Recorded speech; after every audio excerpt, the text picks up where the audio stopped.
क्या भगवान सच में हमारे बीच आते हैं? क्या कभी ऐसा हो सकता है कि खुद गोवर्धन जी महाराज एक छोटे बालक के रूप में आपके सामने आ जाएं और आपसे मांग कर दूध पी जाएं? आज का ये प्रसंग कोई कल्पना नहीं बल्कि एक सच्ची घटना है जो राजस्थान के एक भक्त के साथ घटी। और इस प्रसंग को सुनने के बाद शायद आपका भगवान पर विश्वास पहले से कई गुना अधिक बढ़ जाएगा। कहते हैं जिसे ढूंढे तू मंदिर में वो तेरे दिल के पास है, सच्चे मन से पुकार के देख वो तेरे ही आसपास है। सच्ची एक बात सुनो, जो भगवान श्री कृष्ण की सच्चे मन से भक्ति करते हैं और उन पर पूरा विश्वास करते हैं, उन्हें श्री कृष्ण किसी न किसी रूप में एक ना एक दिन अवश्य ही दर्शन जरूर देते हैं। आज जो सत्य घटना सुनाने जा रही हूँ वो किसी एक व्यक्ति की नहीं बल्कि हर उस भक्त की कहानी है जो सच्चे मन से भगवान को पुकारता है। और देखना आप इस वीडियो के कमेंट में भक्त अपना अनुभव बताएंगे और काफी भक्त कहेंगे कि हाँ ये मेरे साथ भी हुआ, कभी मैंने भी ठाकुर जी को ऐसे ही अनुभव किया। ये घटना राजस्थान के एक साधारण से गांव में रहने वाले शुभांकर जी के साथ घटी थी।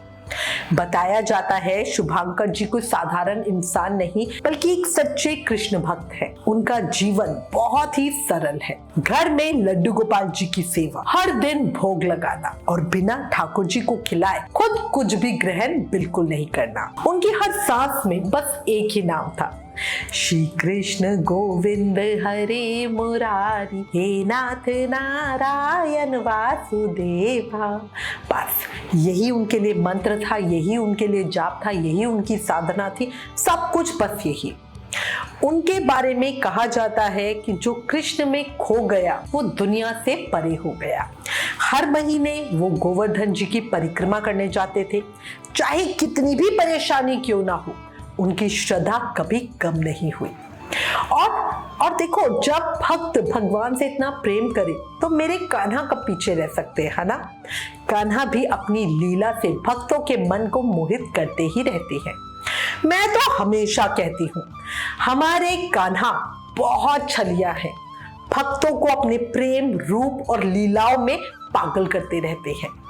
कई संतों से आपने सुना होगा जो कहते हैं कलुए के रूप में जो फंस गया फिर किसी काम का ना रहा। अब शुभांकर जी के जीवन का एक सुंदर प्रसंग सुनो जिसमें कान्हा ने स्वयं आकर शुभांकर जी को अपने होने का एहसास कराया। एक दिन पौष सुदी दशमी का समय था। शुभांकर जी अपने बेटे राहुल के साथ जयपुर से वृंदावन के लिए निकले, लेकिन उस दिन कुछ अलग होने वाला था। वो समय मतलब कहते हैं ना कुछ अलग ही था, कुछ ऐसा जिसकी कल्पना वो कभी जिंदगी में कर ही नहीं सकते थे। अब शुभांकर जी ने जयपुर से वृंदावन जाने का सोचा। जयपुर से उन्होंने ट्रेन ली। जयपुर में ही उस दिन काफी ज्यादा सर्दी थी और काफी ज्यादा कोहरा था और इसी वजह से ज्यादा सर्दी होने के कारण ही ट्रेन धीरे धीरे रुकते रुकते लगभग सुबह के 3:30 बजे गोवर्धन स्टेशन पर जाके रुकी। शुभांकर जी अपने पुत्र के साथ गोवर्धन स्टेशन पर ही सुबह के समय 3:30 बजे जब वे पहुंचे तो उतर गए। अब देखो, रात के 7 बजे स्टेशन से निकली ट्रेन सुबह 3:30 बजे जाके गोवर्धन स्टेशन पर रुकी। गोवर्धन स्टेशन पर उतरकर वो दान घाटी मंदिर पर जा पहुंचे। ठंड इतनी ज्यादा थी कि शरीर कांप रहा था, सांस से धुआं निकल रहा था। उनके बेटे राहुल ने कांपते हुए कहा, पिताजी बहुत ठंड लग रही है और भूख भी लग रही है। उस मासूम आवाज ने एक पिता का दिल पिघला दिया। शुभांकर जी ने सोचा कि चलो बेटे के लिए थोड़ा सा दूध ले आता हूँ। वो दान घाटी मंदिर की ओर बढ़े। गोवर्धन जी में जो दान घाटी मंदिर है बहुत ही उसकी अद्भुत महिमा है। आई एम श्योर आप सबने वो मंदिर जरूर देखा होगा। ये वो जगह है जहां भगवान श्री कृष्ण की अद्भुत लीलाएं आज भी महसूस होती है। दान घाटी मंदिर के नाम के पीछे एक बहुत ही सुंदर सी कहानी है। यहाँ पर लगभग 7 कोस दूर बरसाने की तरफ से गोपियां जब दूध और दही और मक्खन लेकर मथुरा की ओर जाती थी तो रास्ते में भगवान श्री कृष्ण उन गोपियों गोपियों से दान मांगा करते थे, हमें दूध दो, मक्खन दो, दही दो। भगवान श्री कृष्ण गोपियों से कहा करते थे कि पहले मेरे गिरिराज जी को भोग लगाओ, फिर मुझे खिलाओ और उसके बाद मेरे ग्वाल बालों को भी खिलाओ। इस तरीके से भगवान श्री कृष्ण गोपियों से यहाँ पे दान मांगा करते थे और इसीलिए इस जगह का नाम दान घाटी मंदिर रखा गया। दान घाटी वो स्थान है जहां हर कण में कृष्ण की लीला बरसती है। अब जब शुभांकर जी अपने पुत्र के साथ उसी दान घाटी मंदिर पे पहुंचे तो उस समय काफी ज्यादा ठंड थी और वो ठिठुर रहे थे। वहां एक छोटी सी चाय की दुकान खुली हुई थी। उन्होंने दुकानदार से कहा, भैया थोड़ा दूध दे दीजिए। कुछ देर बाद मिट्टी के 2 कुल्हड़ों में गर्म दूध उनके सामने रख दिया गया। जैसे ही उन्होंने दूध का ग्लास उठाया, अचानक उनके मन में विचार आया कि अरे मैं ये तो पीने लग रहा हूं, मैंने ठाकुर जी से तो पूछा ही नहीं और खुद ही पीने लग रहा हूं। उनका दिल जोर से धड़क उठा, उनकी आंखें नम सी हो गई। उन्होंने दोनों हाथ जोड़कर मन ही मन कहा, हे ठाकुर जी, मुझसे गलती हो गई, आपके धाम में आया और आपको ही भोग लगाए बिना पीने लग रहा हूँ, कृपया इस दूध को स्वीकार करो, स्वीकार करो। अब ऐसी प्रार्थना करके उन्होंने आंख खोली और एक घूंट पी लिया। पर इसके बाद कुछ ऐसा हुआ जिसने उसकी जिंदगी ही बदल दी। तभी शुभांकर जी ने देखा कि आंख खोलते ही उनके सामने एक छोटा सा सांवला सा बालक है, करीब 9-10 साल का। और आश्चर्य की बात कि उसको आता हुआ किसी ने देखा। वो तो एकदम जैसे शुभांकर जी ने जैसी आंख खोली वो उनके सामने था, मतलब बड़ा अजीब सा लग रहा था। ठीक है, चेहरा इतना सुंदर कि नजर हटाना मुश्किल, आंखों में एक अजीब सी चमक और मुस्कान जैसे कोई पहचान वाला हो। उस बालक ने धीरे से कहा, भैया मुझे भी दूध पिला दो।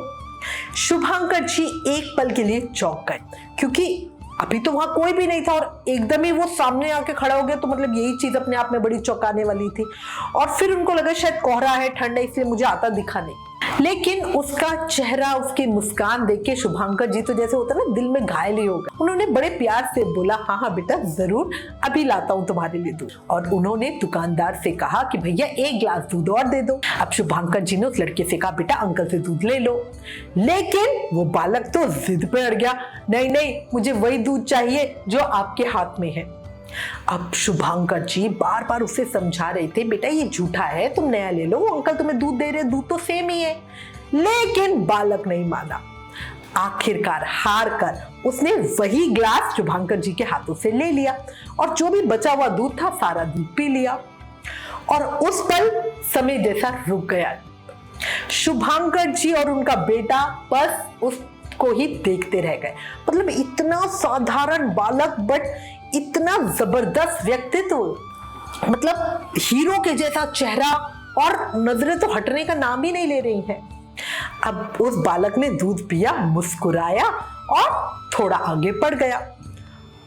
आगे जरा सा ही बढ़ा पर अचानक गायब। शुभांकर जी वापस देख रहे हैं, अरे अभी तो मतलब अगर कोई बंदा निकल रहा है तो जाते हुए दूर तक दिखेगा तो सही ना। अब शुभांकर जी इसी चीज से बड़ा परेशान, पर वहां दूसरे पल कोई नहीं था, सिर्फ ठंडी हवा और एक गहरा सन्नाटा। शुभांकर जी हैरान परेशान, मतलब ये क्या, एक तो वो जैसे ही आया तब नहीं दिखा, गया तो नहीं दिखा, तो वो मतलब कैसे ऐसे सामने से गायब थोड़ा हो सकता है। राहुल ने पूछा, पिताजी वो कौन था? लेकिन उस समय शुभांकर जी के पास कोई जवाब नहीं था, वो चुप रह गए। फिर दोनों उठे, हाथ मुंह धोए और दान घाटी मंदिर में दर्शन करने के लिए पहुंच गए। और जैसे ही उन्होंने गोवर्धन जी महाराज की ओर देखा, शुभांकर जी की आंखें भर आई। उन्हें वही उसी लड़के का चेहरा गोवर्धन जी महाराज में दिखाई दे रहा था, वही सांवला बालक। वो बार बार आंखें मल रहे थे, अरे ये क्या हो रहा है, लेकिन हर बार उन्हें वही बालक दिखाई दे रहा था। मतलब सोच के देखो कि अभी कोई सामने से आपके आया है, पहले तो आप उसी को समझ नहीं पा रहे हो और फिर जब अपने ठाकुर जी के, अपने इष्ट के, अपने प्रभु के दर्शन करने जाते हो तो उसी एक साधारण जिसको व्यक्ति आप समझ रहे थे उसी का चेहरा आपको दिखाई दे रहा है। सोच के देखो क्या लीला रही होगी उस समय, शुभांकर जी का क्या हाल होगा। उस पल उन्हें समझ में आया कि स्वयं गोवर्धन जी महाराज ने आकर उनसे मांग कर दूध पिया। शुभांकर जी की आंखों से आंसू बहने लगे। उन्होंने रोते हुए कहा, हे प्रभु, मैं अपराधी हूँ, मैंने आपको झूठा दूध पिला दिया। लेकिन अंदर से एक आवाज सी आई, जैसे ठाकुर जी स्वयं कह रहे हो कि भक्त का प्रेम झूठा नहीं होता। जैसे श्री राम ने शबरी के झूठे बेर खाए थे, वैसे ही आज कृष्ण ने अपने भक्त का प्रेम खुद से स्वयं सामने आके स्वीकार किया था। भक्ति में शक्ति है इतनी कि भगवान झुक जाते हैं। सच्चे दिल से जो पुकारे उसके पास स्वयं आ जाते हैं। शुभांकर जी रो रहे थे, कह रहे थे, हे प्रभु, आज आपकी लीला न्यारी है, आप तो झूठा दूध भी पी लेते हो, अपने भक्तों के लिए क्या क्या नहीं कर लेते हो। इस घटना के बाद शुभांकर जी का विश्वास, उनकी भक्ति ठाकुर जी के प्रति और अधिक गहरी हो गई और वो चेहरा उन्हें आज तक भूले नहीं भूलता। जब ये प्रसंग वो हमें बता रहे थे तो उस समय उनकी आंखों के आंसू इस चीज की गवाही दे रहे थे। और यकीन मानो, जब आप अपने इष्ट को, अपने प्रभु को, उनकी लीलाओं को याद करते हो तो एक आंसू ही होते हैं जो हमारा साथ देते हैं, है ना। और शायद यही इस कहानी का सबसे बड़ा संदेश भी है कि अपने ठाकुर जी को मन से चाहते रहो, बस निस्वार्थ भाव से उनकी सेवा, भक्ति, पूजा करते रहो। जब कभी मांगोगे उनसे तो हर चीज यूं ही पूरी हो जाएगी। अगर आपके मन में सच्ची श्रद्धा है तो भगवान कहीं दूर नहीं, है ना। हे कान्हा, नजरों का क्या कसूर, जो दिल लगी तुमसे हो गई। तुम हो ही इतने प्यारे कि मोहब्बत तुमसे हो गई। तुमसे पहले लाखों मिले थे मुझे, पर कुछ नहीं हुआ। ये सांवरी सूरत का कैसा कमाल था प्यारे कि तुम मेरे हो गए और मैं तेरी हो गई। बोला बांके बिहारी लाल की जय, मोर मुकुट बंसी वाले की जय, गोवर्धन जी महाराज की जय। अगर आपको ये अद्भुत और सच्ची कथा पसंद आई, ये प्रसंग पसंद आया, तो प्लीज इस वीडियो को ज्यादा से ज्यादा शेयर करें, लाइक करें और कमेंट में जय श्री कृष्ण जरूर लिखें। अपने दोस्तों और परिवार के साथ इसे शेयर करें ताकि ये भक्ति का संदेश हर दिल तक पहुंच सके। और अगर आप भी भगवान की ऐसी ही चमत्कारी कहानियां और सुनना चाहते हैं तो प्लीज चैनल को सब्सक्राइब करें। हम मिलेंगे अगली वीडियो में एक और सच्ची घटना के साथ। तब तक के लिए प्रेम भरी राधे राधे।